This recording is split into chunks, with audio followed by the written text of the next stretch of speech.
بسم اللہ الرحمن الرحیم۔ السلام علیکم دوستو، آج ہم قیامت کی اس نشانی کے متعلق بات کریں گے جس کے بارے میں میرے نبی پاک صلی اللہ علیہ وسلم نے فرمایا کہ قیامت کے قریب ایک ایسا زمانہ آئے گا کہ جس میں اچھے لوگ بہت ہی کم رہ جائیں گے اور لوگوں کی کثرت وہ ہوگی جو وعدہ کرے گی لیکن اسے پورا نہیں کرے گی۔ دنیاوی معاملات کے لین دین میں بے ایمانی اور بددیانتی بڑھ جائے گی اور آپس کے اختلافات بھی بڑھ جائیں گے۔ غرض یہ کہ برائیوں میں دن بدن اضافہ ہوگا اور لوگوں کی اخلاقی حالت بگڑتی چلی جائے گی۔ دوستو، اللہ تعالیٰ نے اہل ایمان کے لیے آخرت کا نظام یہ رکھا ہے کہ چیزوں کا مہیا ہونا انسان کی خواہشات کے تابع ہوگا۔ انسان جو چاہے گا فوراً اس کے لیے وہ چیز فراہم ہو جائے گی، لیکن دنیا کا معاملہ اس سے مختلف ہے۔ یہاں انسان ایک چیز کی خواہش کرتا ہے لیکن وہ اسے بروقت پورا نہیں کر سکتا، اسی لیے انسان ایک دوسرے سے لین دین کا محتاج ہوتا ہے۔ اس لین دین میں اکثر اوقات وعدے کی نوبت بھی آتی ہے، پھر انسان وعدہ تو کر لیتا ہے لیکن اسے پورا نہیں کرتا، اور آج جو ہمارے معاشرے میں برائیاں پائی جاتی ہیں ان میں سے ایک یہ بھی ہے، اور یہ وقت کے ساتھ ساتھ بڑھتی چلی جا رہی ہیں۔ جیسے میرے نبی پاک صلی اللہ علیہ وسلم نے فرمایا، حضرت عبداللہ بن عمرو بن العاص رضی اللہ تعالیٰ عنہ نے فرمایا کہ رسول پاک صلی اللہ علیہ وسلم نے فرمایا، اس زمانے میں تمہارا کیا حال ہوگا؟ یا ان قریب ایک ایسا زمانہ آئے گا کہ اچھے لوگوں کی اس میں کمی ہو جائے گی اور لوگوں کا کوڑا کرکٹ رہ جائے گا،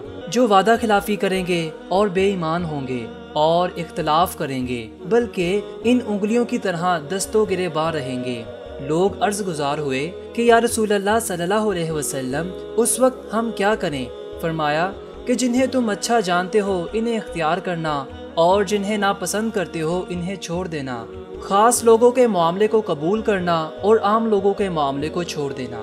دوستو، اسی موضوع کے متعلق سرکار دو عالم صلی اللہ علیہ وسلم کا ایک اور ارشاد سنیں۔ حضرت عبداللہ بن عمرو بن العاص رضی اللہ تعالیٰ عنہ نے فرمایا کہ ہم رسول پاک صلی اللہ علیہ وسلم کے ارد گرد بیٹھے ہوئے تھے کہ آپ صلی اللہ علیہ وسلم نے فتنے کا ذکر کرتے ہوئے فرمایا، جب تم لوگوں کو دیکھو کہ انہوں نے وعدے کا پاس چھوڑ دیا اور امانتوں کی پرواہ نہ رہی اور انگشت ہائے مبارک کو آپس میں پیوست کر کے فرمایا کہ یوں گتھم گتھا ہو جائے، میں آپ کی طرف کھڑا ہوا اور عرض کی، یا رسول اللہ صلی اللہ علیہ وسلم، اللہ پاک مجھے آپ پر قربان کرے، اس وقت میں کیا کروں؟ فرمایا، اپنے گھر میں ہی رہنا، اپنی زبان کو قابو میں رکھنا، اچھی چیزوں کو اختیار کرنا، بری باتوں کو چھوڑ دینا، صرف اپنی ہی جان کا فکر رکھنا اور عام لوگوں کا خیال چھوڑ دینا۔ دوستو، اگر دیکھا جائے تو کاروباری معاملات میں عام طور پر وعدے کو وقت گزارنے کے لیے کیا جاتا ہے، جبکہ انسان کی نیت سرے سے ہی رقم کی ادائیگی نہیں ہوتی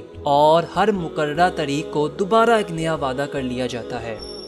اسی طرح خریدار ادار چیز لے کر بیچنے والے کو لمبے عرصے تک ذہنی دباؤ اور اس کے کاروبار کو نقصان پہنچاتا ہے۔ اسی طرح سیاسی لوگ انتخابات لڑتے وقت اپنے حلقے کے عوام سے جھوٹے وعدے کرتے ہیں اور الیکشن جیتنے کے بعد وعدہ تو دور کی بات ان کی شکل دیکھنا بھی نصیب نہیں ہوتی۔ اسی طرح ایک روتے ہوئے بچے کو چپ کروانے کے لیے ایک ماں کا اپنے بچے کے ساتھ جھوٹ بولنا اور اس کے ساتھ جھوٹے وعدے کرنا، اور اس سے ملتے جلتے کئی جھوٹ جو ہم اپنی روزمرہ کی زندگی میں بغیر کسی کی پرواہ کیے بلا خوف اور بے فکر ہو کر بولتے ہیں۔